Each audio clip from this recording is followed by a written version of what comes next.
Le déconfinement est désormais sur toutes les lèvres. Après plus d'un mois de quarantaine, quand et comment allons-nous revenir à la normale?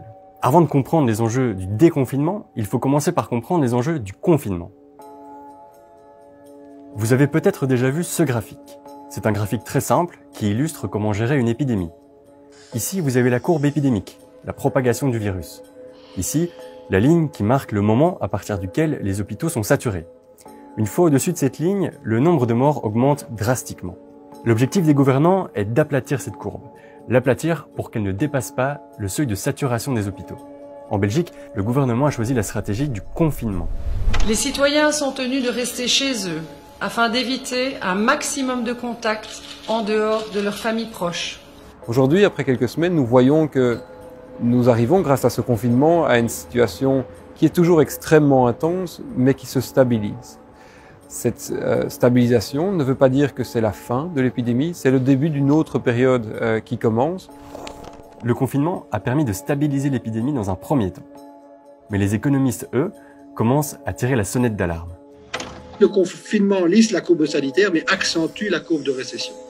Et donc on a vraiment ici un dilemme entre l'économie et la santé, une tension. On met la santé avant l'économie, mais soyons clairs, ça a un coût économique important. Alors que l'épidémie n'est pas encore terminée, la tension entre santé publique et santé économique devient de plus en plus forte. Une tension qui sera pourtant déterminante pour définir quand et comment sortir du confinement.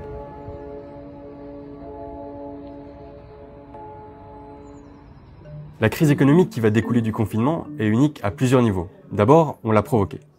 On a volontairement mis les gens en confinement, donc on a provoqué l'interruption de la chaîne de production et elle est nécessaire pour éviter le problème, la contagion sanitaire. Ensuite, elle est unique car elle touche autant l'offre que la demande, ce qui rend les mécanismes de sauvetage habituels totalement inefficaces. Imaginons l'économie mondiale comme un supermarché. Les rayons sont remplis de produits, c'est ce qu'on appelle l'offre. Les gens viennent au supermarché pour acheter ces produits, c'est ce qu'on appelle la demande. Pour que le supermarché fonctionne, il faut qu'il y ait un équilibre entre le nombre de consommateurs et le nombre de produits disponibles.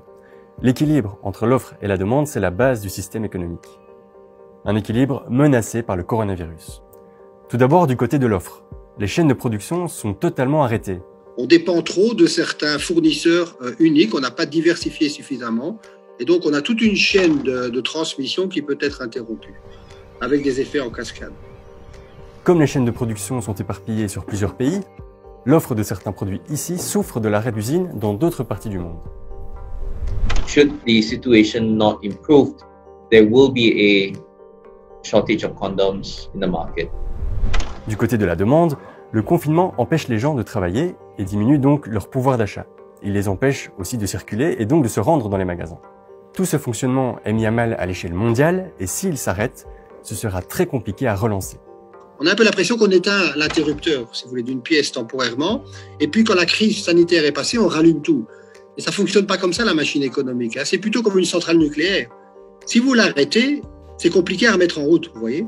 En temps normal, il existe un certain nombre de mécanismes pour sortir d'une crise. Imaginons que les gens soient trop pauvres et n'aient plus de quoi aller au supermarché. Les États peuvent alors faire en sorte qu'ils aient plus d'argent, c'est ce qui s'appelle stimuler la demande. Mais ici, comme les deux côtés sont affectés, c'est beaucoup plus compliqué. Ici, on a une crise où il ne suffit pas de renflouer la demande, de réinjecter des liquidités pour protéger le pouvoir d'achat des ménages, parce que ça ne servirait à rien de gonfler la demande si la production n'est pas là. Il n'y a rien à acheter. Et donc, si vous gonflez, vous injectez des liquidités pour stimuler la demande, vous allez créer de l'inflation dans le système. Le risque d'inflation, c'est qu'en injectant plus d'argent dans l'économie, l'argent existant vaut moins, ce qui fait que les prix augmentent de manière généralisée et que les épargnes perdent de la valeur. Dans un premier temps, la caisse des États sert de tampon. L'État injecte de l'argent pour soutenir les entreprises, empêcher les licenciements, empêcher les faillites, soutenir les métiers en difficulté. L'État peut aussi réduire les taxes ou retarder le paiement de certains impôts. Mais avec moins de rentrées et plus de dépenses, les États doivent emprunter pour joindre les deux bouts. Cette situation n'est donc pas tenable sur une longue période. On prend ici l'exemple de l'aspect économique, mais le confinement a d'autres impacts, qu'ils soient sociaux ou psychologiques, et qui à court ou moyen terme pourraient également avoir des répercussions sur la santé publique. C'est pourquoi de plus en plus de voix se lèvent pour accélérer le déconfinement. If it were up to the doctors, they may say, let's keep it shut down. Let's shut down the entire world. And you can't do that with a country, especially the #1 economy anywhere in the world, by far. Si nous ne retournons pas le plus possible vers un système qui génère une certaine économie, nous allons inévitablement avoir un impact négatif sur notre système de santé. Et donc nous voulons rester conscients de toute cette réalité-là, mais aujourd'hui il n'est pas encore temps de donner la main uniquement aux aspects économiques. Mais alors, comment faire? Malheureusement, ce n'est pas si simple, car déconfiner trop rapidement, c'est courir un autre risque, le risque d'une deuxième vague de l'épidémie. Lifting restrictions too quickly could lead to a deadly resurgence.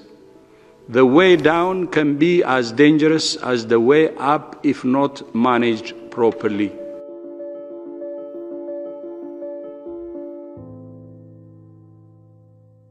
Le responsable de cette deuxième vague, c'est lui, le facteur de contamination.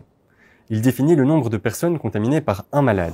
Au plus il est élevé, au plus la courbe de contamination augmente de manière exponentielle. Au début de l'épidémie, dans un environnement normal, un patient atteint du coronavirus contaminait entre 2 et 4 personnes. En limitant les interactions humaines avec les mesures de confinement, le facteur de contamination est tombé en dessous de 1. C'est une bonne chose, la courbe s'aplatit. Malheureusement, c'est là que ça se complique, car une récente étude de l'INSERM en France montre qu'on ne peut pas simplement déconfiner du jour au lendemain. À cause du confinement, la population n'a pas pu se constituer une immunité et est donc très vulnérable. Pour maîtriser le virus, il faudrait que 60 à 70% de la population soit immunisée. Pour l'instant, les estimations indiquent plutôt une immunisation de 1 à 6%. Résumons. Pour vaincre l'épidémie tout en gardant l'économie à flot, il faut donc trouver un moyen pour que les travailleurs puissent à nouveau circuler librement, tout en gardant le facteur de contamination le plus bas possible. Ça va demander des efforts extrêmement importants. Nous ne pouvons pas utiliser les outils que nous avons eu l'habitude d'utiliser. Il va falloir s'équiper d'un arsenal de nouvelles stratégies, de nouveaux outils de monitoring pour pouvoir nous permettre d'aller dans cette direction-là. Mais alors, quels sont justement ces nouveaux outils? La formule privilégiée par l'étude de l'INSERM est celle d'un déconfinement partiel. On protège les populations à risque, c'est-à-dire les personnes âgées ou à la santé fragile, car ce sont elles qui risquent le plus de mourir du virus. Ensuite, on teste massivement le reste de la population pour identifier les personnes saines ou immunisées. Ces personnes peuvent retourner au travail. Le risque, c'est que des personnes saines mais pas immunisées se retrouvent alors dans la nature. Pour les protéger, les épidémiologues conseillent une stratégie déjà utilisée en Asie, le test and trace. Dès qu'une personne présente des symptômes, elle est testée. Si la personne est positive, on utilise alors une application de traçage pour identifier toutes les personnes avec qui elle a été en contact durant les 2 semaines qui précèdent. Ces personnes sont ensuite testées à leur tour et le traçage continue. Cette stratégie nécessite une grande capacité de dépistage combinée à des technologies de traçage compatibles avec nos valeurs démocratiques. 2 outils qui sont encore en cours de développement. Plusieurs innovations font l'objet de travaux, mais je souhaite qu'avant le 11 mai, nos assemblées puissent en débattre et que les autorités compétentes puissent nous éclairer. On l'a dit, la situation actuelle est inédite. Les certitudes d'hier ont été balayées par le nouveau coronavirus. Chacun est amené à se réinventer pour trouver des solutions. Épidémiologues, économistes, psychologues, juristes, toutes les professions vont devoir travailler ensemble pour penser la stratégie de déconfinement. Un processus encore jamais réalisé à l'échelle d'un pays.